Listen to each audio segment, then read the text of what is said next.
അപ്പോൾ എന്നോട് കുറേ പേര് ചോദിച്ചു പേരെന്നാന്ന്. അപ്പോൾ എൻ്റെ പേര് നന്മ എന്നാണ്. അപ്പം മാത്രമല്ല കുറച്ച് പേർക്ക് സംശയം ഇതെന്ത് പേരാണ് നന്മ, ഒരു വിചിത്രമായ പേര് അല്ലേ? പക്ഷേ ആ പേരിന് ഒരു എന്നാ പറയണ്ടേ, ഒരു അഭിമാനമുണ്ട്. പണ്ടൊക്കെ നമ്മൾ സ്കൂളിൽ പഠിക്കുമ്പോഴത്തേക്കും നന്മ എന്നൊക്കെ പറയുമ്പോഴല്ലോ സത്യം പറഞ്ഞു കഴിഞ്ഞാൽ എനിക്ക് പറയുമ്പം നമുക്കൊരു എല്ലാവരും കളിയാക്കുമോ, നന്മയെ ചെയ്യുള്ളൂ, നമുക്കൊരു നാണക്കേട് ചെറിയ പ്രായത്തിൽ. പക്ഷേ ഇപ്പം ഞാൻ അഭിമാനിക്കുന്നു, എൻ്റെ പേര് നന്മ. ഇത് നല്ല ഒരു വെറൈറ്റി പേരല്ലേ? അപ്പം കുറേ പേര് എന്നോട് ചോദിച്ചു ഇത് ആരിട്ടതാണ്, ഇത് എവിടെ നിന്ന് കിട്ടി, ഇങ്ങനെയൊക്കെ പേരുകൾ. അപ്പം എൻ്റെ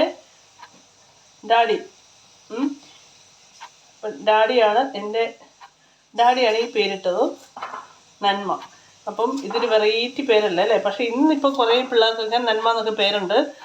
അപ്പം ഹലോ ഫ്രണ്ട്സ്, എല്ലാവർക്കും നന്മ സ്ഥലങ്ങളിലേക്ക് സ്വാഗതം. എല്ലാവർക്കും സുഖമെന്ന് വിശ്വസിക്കുന്നു. അങ്ങനെ നേരം വെളുത്ത് ഇവിടെ പുറത്തോട്ട് ഇറങ്ങിയപ്പോഴത്തേക്കും ഇതാണ്ട് നിങ്ങൾ കാണുന്ന പോലെ തന്നെ നല്ല മഴയൊക്കെ പെയ്ത് മുറ്റമൊക്കെ നനഞ്ഞ് ഇങ്ങനെ കിടക്കുകയാണ്. നമ്മുടെ സാങ്കൂട്ടനാണ്ടേ നമ്മുടെ മറ്റേ ഷെഡിനകത്ത് പതുങ്ങി തണുപ്പടിച്ച് അവിടെ ഇരിപ്പുണ്ട് കേട്ടോ പുള്ളിക്ക്. പിന്നെ ഈ മൃഗങ്ങൾ എത്ര പറയണ്ടേ, 8 ഡിഗ്രിയോ മൈനസോ അത്രയും വരെ അതുങ്ങൾക്ക് തണുപ്പിനെ പ്രതിരോധിക്കാനുള്ള കഴിവുണ്ട് കേട്ടോ. അങ്ങനെ ഇന്ന് രാവിലെ എണീറ്റപ്പോഴത്തേക്കും ഞാൻ നേരത്തെ പറഞ്ഞ പോലെ നല്ല മഴയൊക്കെ പെയ്ത് കിടക്കുകയാണ്. ചെറിയ കാറ്റും കാര്യങ്ങളൊക്കെ ഉണ്ട് കേട്ടോ. ഈ ഒരു കാറ്റെന്ന് പറയുമ്പോഴത്തേക്കും വലിയ തണുപ്പുള്ള കാറ്റല്ല കേട്ടോ. അപ്പം നമുക്ക് നേരെ നമ്മുടെ കുളം ഒന്ന് നോക്കാവേ. ഇന്നിപ്പം ഞാൻ നോക്കിയപ്പോഴത്തേക്ക് ഇതിനകത്ത് ഐസൊന്നുമില്ല, വെള്ളമൊക്കെ ഓക്കെ ആയി. മീനുകളൊക്കെ ഒരു സ്ഥലത്ത് തന്നെ തമ്പടിച്ചിരിക്കുകയാണ്. ഞാനെപ്പോഴും പറയാറുള്ള പോലെ അവരുടെ ബോഡി ഹീറ്റ് മെയിൻറ്റെയിൻ ചെയ്യാൻ വേണ്ടിയാണ്. പ്രത്യേകിച്ച് വിൻ്റർ സമയത്ത് അവരിങ്ങനെയാണ്, ഒത്തിരി അങ്ങോട്ടും ഇങ്ങോട്ടും ഓടത്തൊന്നുമില്ല. അപ്പോൾ രാവിലെ ഞാനൊരു ഒരു ഷോർട്ട് ഇട്ടിട്ടുണ്ടായിരുന്നു. അപ്പോൾ ഇന്നലെ ഇട്ടിട്ടുണ്ടായിരുന്നു കേട്ടോ. ഇതിനകത്ത് മുഴുവൻ ഐസായിരുന്നു ഇന്നലെ. അപ്പോൾ ഇന്ന് കുളമൊക്കെ നല്ല സൂപ്പർ സുന്ദരമായിട്ട് കിടക്കുന്നു. കുളമൊക്കെ നല്ല സുന്ദര കുട്ടനായിട്ട് കിടക്കുന്നത് നിങ്ങൾ കണ്ടില്ലേ. അപ്പോൾ ഇന്നത്തെ വീഡിയോ ചെറിയ കുക്കിങ് കാര്യങ്ങളും വീട്ടിലെ കുറച്ച് കാര്യങ്ങളൊക്കെ കാണിക്കുന്നു, അത്രേ ഉള്ളൂ കേട്ടോ. അപ്പോൾ ഇന്നത്തെ വീഡിയോ എല്ലാവരും കാണുക, കണ്ട് ഇഷ്ടപ്പെട്ടെങ്കിൽ ലൈക്ക്, സബ്സ്ക്രൈബ്, കമൻറ്റ്, ഷെയർ ഇതൊക്കെ ചെയ്യുക കേട്ടോ. ആദ്യമായിട്ട് കാണുന്നുണ്ടെങ്കിൽ സബ്സ്ക്രൈബൊക്കെ ചെയ്ത് സപ്പോർട്ട് ചെയ്യുക. അപ്പോൾ നമുക്ക് നേരെ നമ്മുടെ കുക്കിങ്ങിലേക്ക് കിടക്കാം. താങ്ക് അപ്പോൾ ഇവിടെ ഈ വർഷത്തെ ക്രിസ്മസ് കേക്ക് ഞങ്ങളിവിടെ ആദ്യം തന്നെ അങ്ങ് കട്ട് ചെയ്ത് ഞങ്ങളങ്ങ് കഴിച്ചു കേട്ടോ. ഇതിപ്പോൾ എവിടെ നിന്നാന്ന് വെച്ച് കഴിഞ്ഞാൽ ഞങ്ങളുടെ ഒരു ഫാമിലി ഫ്രണ്ട്, ഞങ്ങളുടെ അച്ചായൻ എന്ന് പറയും, ഒരു അച്ചായൻ ദുബായിൽ നിന്ന് വന്നിട്ടുണ്ടായിരുന്നു കേട്ടോ. ഞങ്ങളുടെ ഒരു ഫ്രണ്ടിൻ്റെ ഹസ്ബൻഡാണ്. അപ്പോൾ അച്ചായൻ വന്നപ്പോഴത്തേക്ക് നല്ല അടിപൊളി ലാ എലൈറ്റ് എന്ന് പറയുന്ന അടിപൊളി കേക്കും കൊണ്ടാണ് വന്നത്. കേക്ക് മാത്രമല്ല കേട്ടോ, അതിൻ്റെ കൂടെ പുള്ളി വൈഫും എല്ലാവരും കൂടെ കുറേ ചോക്ലേറ്റ്സും, പിള്ളേർ എല്ലാവരും അവർ ഫാമിലിയായിട്ട് വന്നായിരുന്നു. അവർ കുറേ ചോക്ലേറ്റ്സും കാര്യങ്ങളും എല്ലാം കൊണ്ടുവന്നു കേട്ടോ. അതൊക്കെ ഇതാണ്ട് ഇപ്പം ഇതിനകത്ത് ഇപ്പം പ്രത്യേകിച്ചൊന്നുമില്ല, ഇപ്പം ബോക്സ് മാത്രമേ കാണിക്കാനുള്ളൂ.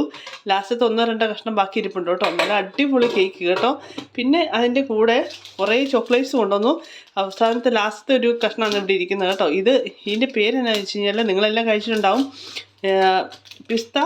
പിസ്ത കുണാഫെ ഇന്ന് എനിക്ക് പറയാൻ തന്നെ അറിയത്തില്ല കേട്ടോ, സത്യം പറയാലോ. പിസ്ത കുണാഫെ എന്ന് പറയുന്ന കുണാഫിയോ അങ്ങനെ എന്തോ ഒരു പേരാണ്. അപ്പോൾ ഇത് അടിപൊളി ചോക്ലേറ്റാണ് കേട്ടോ. ഇതാണ്ടേ ഇതിൻ്റെ ഇങ്ങനെയൊക്കെ സംഭവമുള്ളത്. അപ്പോൾ കഴിക്കുമ്പോൾ നമ്മുടെ സാധാരണ ചോക്ലേറ്റിൻ്റെ തന്നെ ടേസ്റ്റാണ്. പിന്നെ ചെറിയൊരു വ്യത്യാസമുണ്ട് ഈ അകത്തെ ഇതിൻ്റെ ഈ സംഭവം, ഈ ഒരു ഗ്രേവിയുടെ പോലത്തെ. അപ്പോൾ അതിൻ്റെ നല്ലൊരു ടേസ്റ്റ് ഉണ്ട് കേട്ടോ. അപ്പോൾ ഇത് കൊണ്ടുവന്ന അച്ചായനും ഫാമിലിക്കും ഒത്തിരി താങ്ക്സ് കേട്ടോ. അതിപ്പം പറഞ്ഞതേ ഉള്ളൂ. ഈ കേക്ക് ഇവിടെ ഇരിക്കുന്ന കണ്ടപ്പോഴത്തേക്കും എനിക്ക് ഇതിനെക്കുറിച്ചൊന്ന് കാണിക്കണമെന്ന് എനിക്ക് തോന്നി കേട്ടോ. അങ്ങനെ ഞങ്ങൾ ഈ വർഷത്തെ ആദ്യത്തെ കേക്ക് ഇവിടെ കഴിച്ചു. ഇനിയിപ്പോൾ എത്രയോ കേക്കുകൾ കഴിക്കാതിരിക്കുന്നു. ബ്രേക്ക്ഫാസ്റ്റ് കഴിഞ്ഞപ്പോഴത്തേക്ക് ഞാൻ ഇവിടെ എല്ലാം ഒന്ന് വൃത്തിയാക്കി എല്ലാം ഒന്ന് സെറ്റാക്കി ഇട്ടു കേട്ടോ. കാരണം തണുപ്പാണേലും എനിക്ക് അടിച്ചും വാരിയൊന്നും തുടയ്ക്കാതെ ഇട്ട് കഴിഞ്ഞാൽ എനിക്ക് ഭയങ്കര ബുദ്ധിമുട്ടാണ്. അപ്പം എല്ലാവർക്കും അങ്ങനെയാണെന്നറിയാം, എങ്കിലും അപ്പോൾ ഞാനിവിടേക്ക് ഒന്ന് വൃത്തിയാക്കി ഇട്ടു. ഇനിയിപ്പം ഞാൻ കഞ്ഞിയും കറിയും വെക്കാനുള്ള പരിപാടിയിൽ അതിലേക്ക് കിടക്കട്ടെ. അങ്ങനെ അടുപ്പത്ത് നമ്മുടെ കുക്കറിൽ അരിയൊക്കെ വേഗം വെച്ചിട്ടുണ്ട്. ഇനിയിപ്പം ഇന്നലത്തെ ചിക്കൻ കറിയും കാര്യങ്ങളും ഇരിപ്പുണ്ടെങ്കിലും ഒരു തോരൻ ഉണ്ടാക്കണം. പിന്നെ അച്ചാറ് കാര്യങ്ങളൊക്കെ ഉണ്ട് കേട്ടോ. അപ്പോൾ നമുക്ക് വേഗം തോരൻ ഉണ്ടാക്കാനുള്ള പരിപാടിയിൽ കിടക്കാം. പിന്നെ ഇവിടെ ഏകദേശം ഇപ്പോൾ ഒരു 12:30 ആയി. നിങ്ങളൊക്കെ നാട്ടിൽ എല്ലാവരും ചോറുണ്ടിട്ടുണ്ടാവുമെന്ന് വിശ്വസിക്കുന്നു. അതിൻ്റെ കൂടെ നമ്മുടെ പുതിനയും കൂടെ വെച്ചിട്ടുണ്ട്. ഈ പുതിന വെച്ചിരിക്കുന്നതിന് കാര്യം എന്ന് വെച്ച് കഴിഞ്ഞാൽ നമ്മുടെ പക്ഷികൾക്ക് കൊടുക്കാൻ വേണ്ടിയാണ്. പക്ഷി ആകുമ്പോഴത്തേക്കും പുതിനയൊക്കെ കഴിച്ചോളുവേ. അപ്പോൾ അതുങ്ങൾക്ക് കൊടുക്കാൻ വേണ്ടിയാണ്. അതുങ്ങൾക്ക് ഈ മിൻറ്റ് കഴിക്കുമ്പോഴത്തേക്കും കഴിക്കാൻ ഭയങ്കര ഇഷ്ടമാണ്. അതുകൊണ്ടാണ് ഇങ്ങനെ വെച്ചിരിക്കുന്നത്. വെള്ളത്തിലാണ് വെച്ചിരിക്കുന്നത് കേട്ടോ. ഇതാണ്ട് നമ്മുടെ ബീൻസ് എന്ന് പറഞ്ഞാൽ ഇവിടെ കിട്ടുന്ന ബീൻസ് ഇങ്ങനെ ഈർക്കിൽ പോലത്തെ ബീൻസാണ്. ഞാനാണെങ്കിൽ ഇവിടെ തണുപ്പായതുകൊണ്ട് എല്ലാവരും അങ്ങനെയാണ്. തണുപ്പായതുകൊണ്ട് ഞാൻ ചൂടുവെള്ളത്തിൽ അയ്യോ എനിക്ക് തണുപ്പത്ത് വെള്ളത്തിൽ കൈയിടാൻ ഭയങ്കര ബുദ്ധിമുട്ടാണ്. എല്ലാവർക്കും അങ്ങനെയാണല്ലോ തണുപ്പ് രാജ്യത്ത്. പിന്നെ ഇത് ഞാൻ ഒരു 2-3 പ്രാവശ്യം ഒന്ന് നന്നായിട്ടൊന്ന് വാഷ് ചെയ്യും. ഇതുകൊണ്ട് ഇവിടുത്തെ എന്ന് പറയുമ്പോഴത്തേക്കും ചെറിയ നമ്മുടെ ബീൻസാണ്, ഒത്തിരി തിന്നായിട്ടുള്ള. നമ്മുടെ നാട്ടിൽ കുറച്ചും കൂടെ വലുതാണ്. പിന്നെ സൈഡിൽ കൂടി ഇങ്ങനെ വള്ളി പറിച്ചെടുക്കാനുണ്ടല്ലോ. പക്ഷെ ഇതിന് അതിൻ്റെ ഒന്നും ആവശ്യമില്ല, വള്ളിയൊന്നുമില്ല. പക്ഷേ ഇത് കഴിക്കാൻ നല്ല ടേസ്റ്റാണ് കേട്ടോ. കുഞ്ഞു കുഞ്ഞായിട്ട് നമ്മൾ അരിഞ്ഞു കഴിഞ്ഞാൽ നല്ല ടേസ്റ്റാണ്. ഇത് കണ്ടില്ലേ, നല്ല മഴയല്ല, ഇപ്പം മഴ പെയ്ത് കിടക്കുകയാണ്. പിന്നെ മഴക്കാറ്, തണുപ്പ് കാര്യങ്ങൾ. അപ്പോൾ അതിൻ്റെ കൂടെ ഒരു മെഴുക്ക് പുരട്ടിയുടെ കൂടെ ചോറിനപ്പത്തേക്കുള്ള രസം അത് വേറെ ഒന്നാണ് അല്ലേ. അപ്പോൾ ഇതിനിടയ്ക്ക് ഞാൻ നമ്മുടെ സാംകുട്ടന് കുറച്ച് ബീൻസ് കൊണ്ട് കൊടുത്തു. അതാണ് അവൻ അവിടെ ഇരുന്ന് കഴിക്കുന്നത്. അവന് ഭയങ്കര ഇഷ്ടമാണ് കേട്ടോ ബീൻസും പച്ചക്കറിയും കാര്യങ്ങളൊക്കെ. അപ്പോൾ കുറേ ദിവസമായി ഇങ്ങനെ എന്നാ പറയണ്ടേ, നേരെ ഫേസ് കാണിച്ച് നമുക്ക് എനിക്ക് വരാൻ ഒരു മടിയാണ് കേട്ടോ. അപ്പം ഞാൻ ഇന്നിപ്പം രണ്ടും കൽപ്പിച്ചങ്ങ് വരികയാണ്.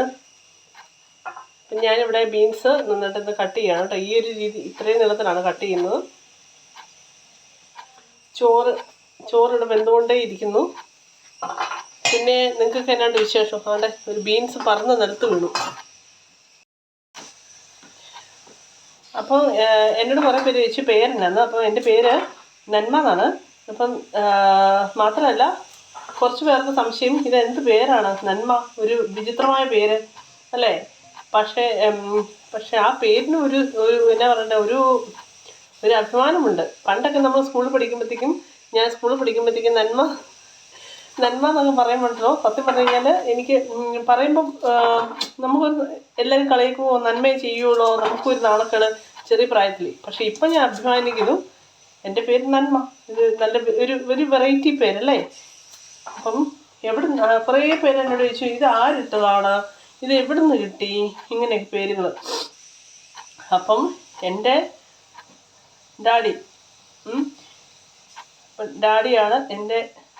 ഡാഡിയാണ് ഈ പേരിട്ടത്, നന്മ.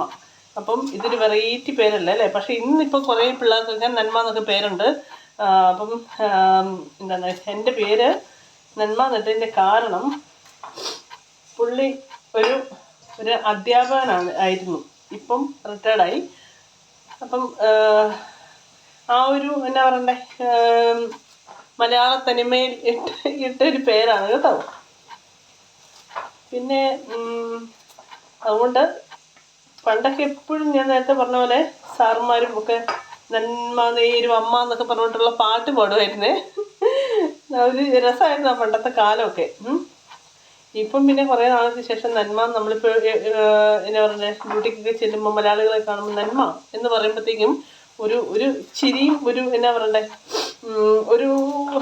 ഇതാരായി പേരിട്ട് ഇങ്ങനെയൊക്കെയുള്ള ചോദ്യങ്ങളുമാണ് കേട്ടോ. ഇത് പറഞ്ഞു വന്നപ്പോൾ പറഞ്ഞതേ ഉള്ളേ. പിന്നെ എല്ലാവരും ചോദിക്കുവേ കമ്മലും മാലയൊക്കെ ഇടാറില്ലേന്നും. കമ്മലും മാല ഇടാത്തത് ഡ്യൂട്ടിക്ക് പോകുന്നതുകൊണ്ട് സത്യം പറഞ്ഞു കഴിഞ്ഞാൽ ഇതൊന്നും ഇടാറില്ല, ഇതെല്ലാം ഊരി വെക്കും. അതാണ് കാരണം ഡ്യൂട്ടിക്ക് നമ്മൾ ഹോസ്പിറ്റലിൽ നമുക്ക് മാല ഇടത്തില്ല, അല്ലെങ്കിൽ പിന്നെ നീളമുള്ള മാലയായിരിക്കണം, നമ്മൾ പുറമേ കാണാൻ പാടില്ല, അങ്ങനെയൊക്കെ ഉള്ള റൂൾസ് ഉണ്ടല്ലോ. അപ്പോൾ അതുകൊണ്ട് ഞാൻ ഇടാറില്ല കേട്ടോ. കമ്മലും ഇടാറില്ല. കമ്മൽ വല്ലപ്പോഴും പള്ളിയിലോ അല്ലെങ്കിൽ എന്തെങ്കിലും പരിപാടിക്കൊക്കെ പോകുമ്പോൾ ഇടാറുള്ളൂ. ഇതാണ്ട് ഞാൻ ഈ നീളത്തിലാണ് അരിഞ്ഞുകൊണ്ടിരിക്കുന്നത് കേട്ടോ. അപ്പം നമ്മുടെ ചോറ് ഇവിടെ റെഡി ആയിട്ടുണ്ട്. അപ്പം ഞാൻ ഓഫാക്കിയിട്ട് ഫ്ലെയിം ഒന്ന് ഓഫാക്കിയിട്ടുണ്ട്.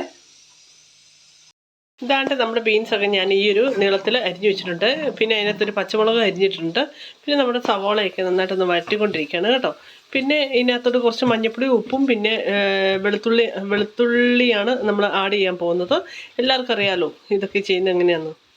അപ്പം നമുക്ക് വേഗം ഈ കാര്യങ്ങളിലേക്ക് കിടക്കാം. നമ്മുടെ ബീൻസിനകത്തോട്ട് ഞാൻ കുറച്ച് വെളുത്തുള്ളി ചതച്ചിട്ടുണ്ട്. പിന്നെ മഞ്ഞൾപ്പൊടിയും ഉപ്പും ഇട്ടിട്ടുണ്ട്. ഇത് നന്നായിട്ടൊന്ന് മിക്സ് ചെയ്യാവേ.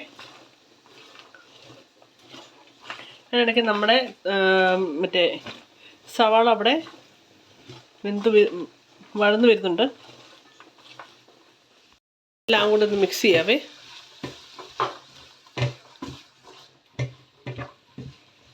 ഇത് കുറച്ച് സമയം ഇരുന്ന് കഴിയുമ്പോഴത്തേക്കും നന്നായിട്ടൊന്ന് വെന്ത് വരും. അപ്പം നല്ല എന്നാ പറയണ്ടേ, പിടിക്കുമ്പോൾ നല്ല സോഫ്റ്റായിട്ടിരിക്കും. അങ്ങനെ വെന്ത് വരുന്നതാണ് എനിക്കിഷ്ടം കേട്ടോ. ഇങ്ങനെ ചിലവരുണ്ടാക്കുമ്പോൾ കറമുറാന്ന് തന്നെ ഇരിക്കും, വേകാത്ത പോലെ. എനിക്കത് ഇഷ്ടമില്ല.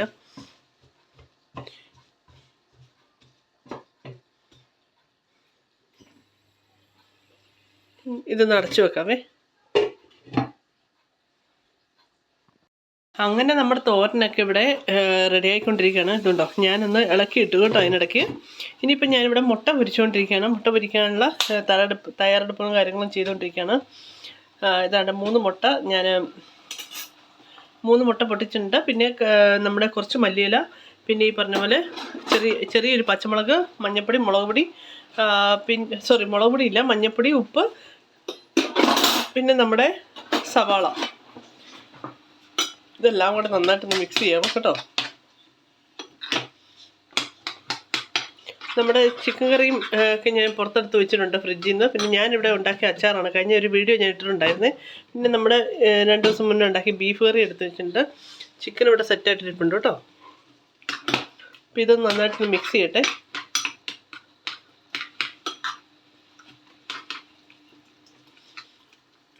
മുട്ട പൊരിച്ച് ഞാൻ സാധാരണ ഉണ്ടാക്കുമ്പോണ്ടല്ലോ, ഈ പറഞ്ഞ പോലെ സവാള ഒന്നും ഇടാതെ സാധാരണ പെട്ടെന്നൊരു മുട്ട പൊരിയാണ് ഉണ്ടാക്കാറുള്ളത്. ഇന്നിപ്പം നല്ല രീതിയിൽ തന്നെ മുട്ട പൊരിക്കാമെന്ന് ഞാൻ വിചാരിച്ചു. പിന്നെ ഇതിനകത്തോട്ട് കുറച്ച് നമ്മുടെ ചെരണ്ടിയ തേങ്ങ, പക്ഷെ ചെരണ്ടിയതൊന്നും അല്ല കേട്ടോ, ഇവിടെ ഡെസിക്കേറ്റഡ് കോക്കനട്ടാണ് ഞാൻ ഉപയോഗിക്കുന്നത്.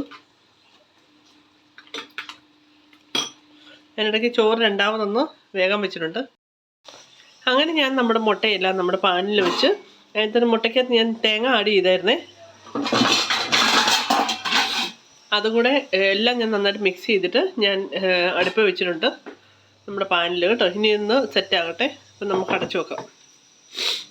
അപ്പം നമ്മുടെ ഇതാണ്ടേ മെഴുക്ക് പുരട്ടി ഇവിടെ സെറ്റായിട്ട് വരുന്നുണ്ട്.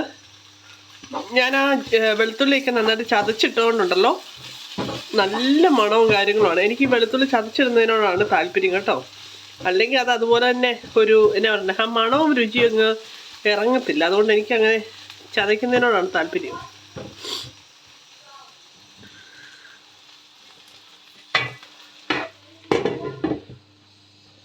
അപ്പം ഞാനിവിടെ ചോറെടുത്തിട്ടുണ്ട്. മോന് വേണ്ടിയാണ്.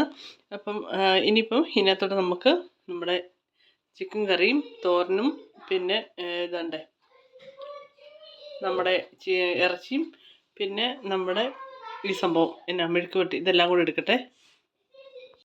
അപ്പോൾ ഇതാണ്ട് നമ്മുടെ ചോറും പിന്നെ അച്ചാറും മറ്റേ ബീഫ്, നമ്മുടെ ചിക്കൻ കറി, തോരൻ, മുട്ട, ഇത്രയും മതി അല്ലേ? ഇത് തന്നെ കൂടുതലാണ്. അപ്പോൾ ഇതൊക്കെയാണ് ഇന്നത്തെ ഉച്ചഭക്ഷണം. അപ്പോൾ ഇന്നത്തെ വീഡിയോ ഇത്രയേ ഉള്ളൂ കേട്ടോ. ഇഷ്ടപ്പെട്ടെങ്കിൽ ലൈക്ക് ചെയ്യുക, സബ്സ്ക്രൈബ് ചെയ്യുക, കമൻറ്റ് ചെയ്യുക, ഷെയർ ചെയ്യുക. നമുക്കിനി അടുത്തൊരു വീഡിയോ കാണാം. അതുവരെ Tata bye bye. Thank you so much. ആരെങ്കിലും വീഡിയോ ആദ്യമായിട്ട് കാണുന്നുണ്ടെങ്കിൽ സബ്സ്ക്രൈബ് ലൈക്ക് ഒക്കെ ചെയ്യുക കേട്ടോ. Thank you so much.